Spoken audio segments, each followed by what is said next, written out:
The force of gravity on Earth will cause objects to accelerate downwards with an acceleration of approximately 9.8 meters per second squared.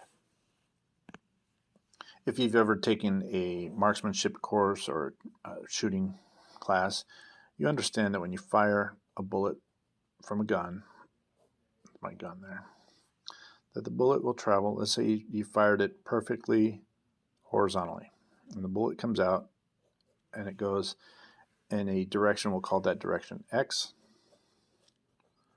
Okay, whatever that velocity is, doesn't matter. We call it, I don't know, maybe 900 feet per second, or that 300 meters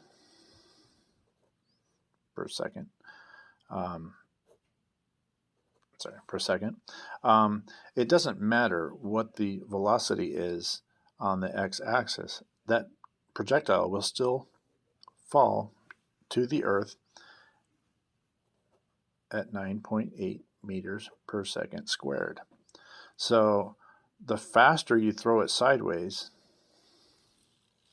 the farther it will go before it hits the ground.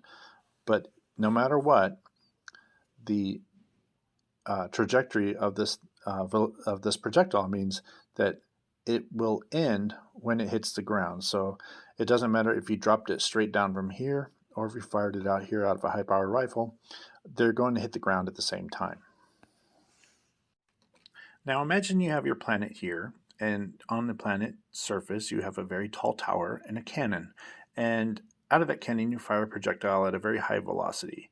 And as it falls to Earth, it comes down like this. But if you were able to get a high enough velocity on the x-axis, as it falls, it never hits the ground.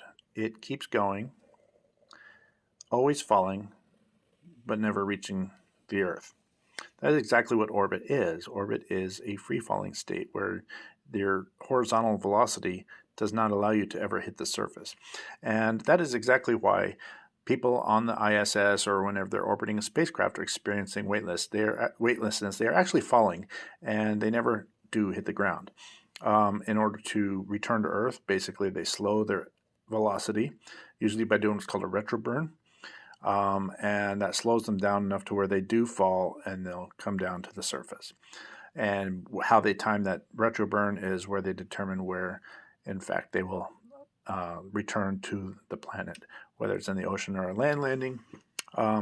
They can determine that and work backwards in time when to begin their retropropulsion burn.